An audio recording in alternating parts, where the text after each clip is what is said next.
tan lindo cuando uno habla de los aumentos. Fideos, leche y yerba entre los alimentos que más subieron en octubre. La inflación será tema, por supuesto, entre otros, de Julia Estrada con los datos económicos del día.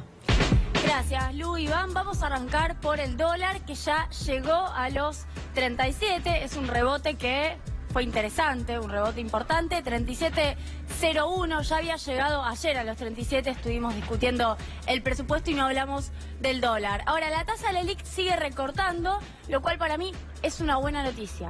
Es una buena noticia que no se tomen a estas tasas como parte de un dato de la realidad, sino que sea un esquema transitorio de baja de la inflación, con el cual yo creo que no va a haber enormes resultados, pero el gobierno sí está convencido de eso.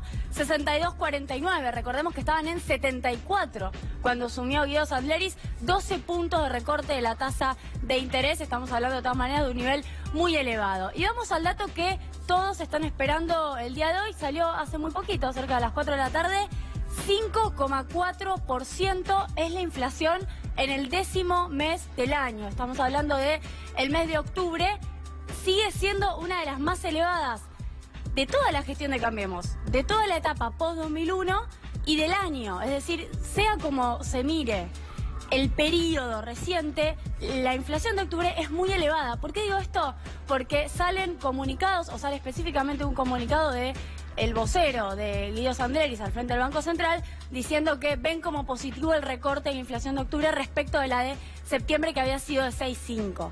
Vamos a ampliar ahora bien algunos datos que hacen a la inflación y que precisamente muestran que es un fenómeno que da en el acumulado una cifra muy elevada. Quiero mostrarles cuánto se viene acumulando de inflación en los primeros 10 meses del año, pero además en el interanual, es decir, octubre de 2018 versus octubre de 2017.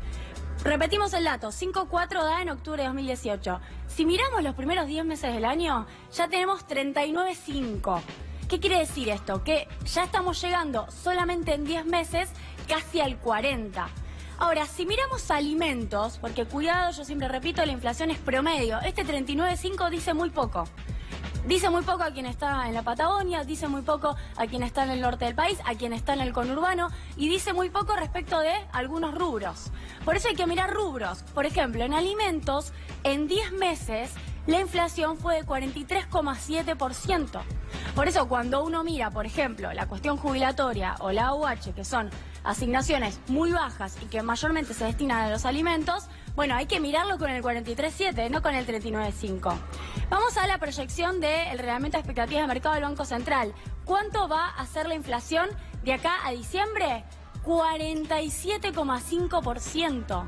Recordemos que hace un mes este dato era en torno al 40%. Estamos en una proyección que aumentó 7 puntos porcentuales en un mes. Es decir, de un mes al otro. ¿Por qué hago todo esto?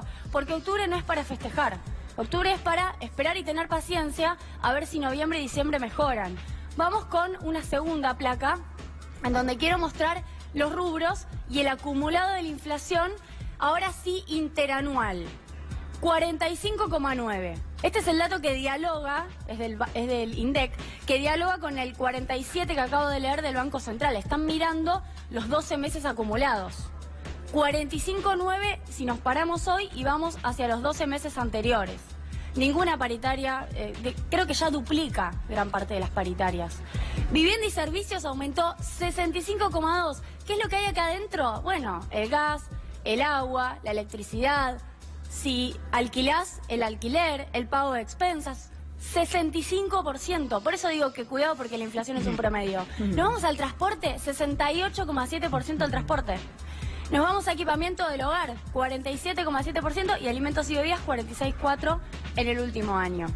Vamos con la última placa. Yo quiero mostrarles lo que pasa, la realidad y lo que siempre estiman los privados. Que yo insisto, hay que tener cuidado con estimaciones que dan muy distinto a lo que termina pasando. Acá lo que tenemos en rojo es la inflación desde agosto de 2016. Siempre va creciendo, incluso con los picos. Fíjense, esto pasó en agosto de 2018, septiembre de 2018, 6, octubre de 2018, 5,4. Esto es lo que festeja el gobierno. De acá hasta acá. Por eso hay que mirar la película. Ahora, fíjense en verde. Todavía los consultores privados que son bancos, que son centros de economía, dicen que la inflación va a ser en torno al 3% en noviembre, en diciembre, y va a seguir bajando al 2,8% en enero, en febrero, en marzo. Es decir, se espera esta baja fenomenal, casi milagrosa. Cuidado con las estimaciones de los privados, que nosotros las venimos dando también porque son parte de la información pública. Es difícil que la inflación baje a este nivel. Así como venimos, estamos más cerca del 47% que dijo el Banco Central y cada vez también más cerca de una pérdida de poder adquisitivo que supera los 8-9 puntos según la paritaria que se mira. Ahora, Julia, te pregunto dos cuestiones. Una, que me corrijas porque mi memoria no es una de mis virtudes más destacadas, pero si yo mal no recuerdo, en aquella conferencia de prensa inicial, en los albores del 2018, la tríada, en realidad Sturzenegger, Lucas Liach, Damián Reidel, no sé si era Reidel el tercero que estaba, habían pronosticado una inflación para este año, o en realidad era una proyección, para ser más precisos, de entre el 10 más menos 2, es decir, entre 8 y 12%, que finalmente 12% es lo que estamos acumulando en los últimos 2 meses, en la que recibimos hoy y en la del mes pasado. Esa es para saber si estoy orientado y era de este año. Y la segunda pregunta es, ¿no está bien pensar que fruto de la recesión o del ajuste o del parate de la economía puede bajar la inflación a los niveles que prevé el REM o que prevén estos privados? En primer lugar, sí, la estimación para 2018, como vos bien decís, era del 10%. Más o menos, por eso era entre el 8 y el 12, terminaron diciendo un promedio de 10%. Esa intervención de Marcos Peña hacia el final de 2017 diciendo, pongámosle realismo a esta situación, digamos 15, incluso se quedó corta. Hay que decir algo a favor del gobierno. Corridas puede tener cualquier gobierno. Y esto que le pasó a este gobierno le puede pasar a cualquiera. El problema es que no fue una corrida de un mes, ni fue una corrida de un ratito frenada por el Banco Central, sino que fue una corrida de entre 4 y 5 meses que duplicó el valor del dólar y de la cual el gobierno reniega. Todo eso es el problema que ocurrió este año, porque fallar proyecciones le puede fallar a cualquiera, también hay que decirlo.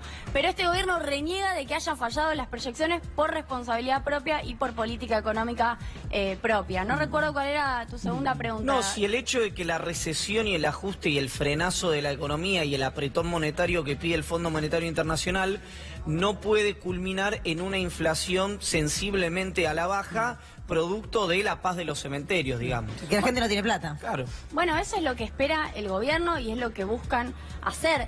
La verdad es muy difícil que estos planes, en un contexto donde se siguen autorizando aumentos en distintos rubros, funcionen. Diría más bien que si no existieran esas autorizaciones, como la que vos mencionabas recién del agua, de un 50% autorizada por audiencia pública, la que mencionamos hace 2 días de los micros de larga distancia, solo por mencionar las que más recordamos, si eso no existiera, uno podría empezar a pensar en algún tipo de éxito de la política monetaria de Guido Sandleris. Con ese tipo de autorizaciones de aumentos por parte del Poder Ejecutivo es realmente muy difícil. Y con un esquema de concentración y de formación de precios en la cadena agroalimentaria que no se controla. Ya vamos a hacer el prometido informe sobre precios cuidados y mostrar por qué el control de precios se abandonó en los últimos 3 años en la Argentina y este sería un buen momento para volver a aplicarlo. Julia, la inflación no golpea igual a todos los sectores y me parece también un dato importante que cuando uno repasa los productos que más aumentaron dentro de ese listado, la mayoría son bienes de primera necesidad. Son bienes que afectan directamente a los que menos tienen. La leche, por ejemplo, la harina, por ejemplo, los fideos, por ejemplo. Y ese es un punto que también hay que remarcar, porque en la ponderación del efecto que genera una inflación semejante en alimentos, ¿no? Para reducir ese análisis, pero al mismo tiempo de manera muy explicativa, es en alimentos que los que menos tienen necesitan consumir y en algunos casos lo consumen porque aparentemente en una primera instancia son más económicos que otros, como es el caso, por ejemplo, de la harina. Sí, y no solo alimentos, como bien dijiste al comienzo, de primera necesidad. Los que no tienen una fuerte elasticidad ingreso. ¿Qué quiero decir con elasticidad ingreso? Que te varía tu ingreso, lo dejas de consumir. Dejas de ir al restaurante, dejas de ir al cine, dejas de comer postre, por ejemplo. Ahora, cuando digo primera necesidad, todos los todos los productos de limpieza también aumentaron enormemente. Miraba el pan de jabón, que por ejemplo lo publica el INDEC, aumentó más de 10% solamente en el mes de octubre. Vamos a hacer un listado de precios de primera necesidad para una de las próximas columnas, para mostrar solamente aumentos del mes de octubre. En promedio, entre 9 y 10% en un solo mes. El dato que hace un rato decía Iván, que debió haber aumentado la inflación en un año. 10%. Decía Sturzenegger el año pasado que debía aumentar en todo el año la inflación. Bueno, 10% aumentaron algunos productos de primera necesidad solamente en el mes de octubre. Julia, muchísimas gracias. Y una cuestión que acá la venimos sosteniendo desde hace mucho tiempo, y es que acá no hay, o tal vez hay un plan deliberado de desregular o de negocios en algunos sectores estratégicos. Ahora, tanto ayer Miguel Pichetto como Cristina Fernández de Kirchner coincidieron en, y pongo dos figuras de opositoras de renombre, coincidieron en que lo que está ocurriendo es de una negligencia fenomenal. De hecho, después tal vez escuchemos a la expresidenta, que lejos de esos discursos por ahí más conspiranoicos, diciendo, bueno, esto lo que vino es un enorme plan de negocios y todo lo que le está saliendo al gobierno le está saliendo perfecto. Bueno, ayer Cristina Kirchner manifestó claramente, dice, yo voy por resultados. Y acá vos tenés que ver que primero pusieron meta de inflación, sacaron meta de inflación, sacaron las retenciones, pusieron las retenciones. Fueron con algunas cuestiones vinculadas a impuestos determinados, tuvieron que volver a ponerlos. Digo, nadie que quiera hacer algo medianamente cerebral en la Argentina hace eso y termina después de 3 años con una presión impositiva récord que detona y astilla la base electoral de la propia administración Cambiemos. Después le voy a pedir, si Julia está de acuerdo, en algún momento una cuestión vinculada netamente a la cuestión impositiva.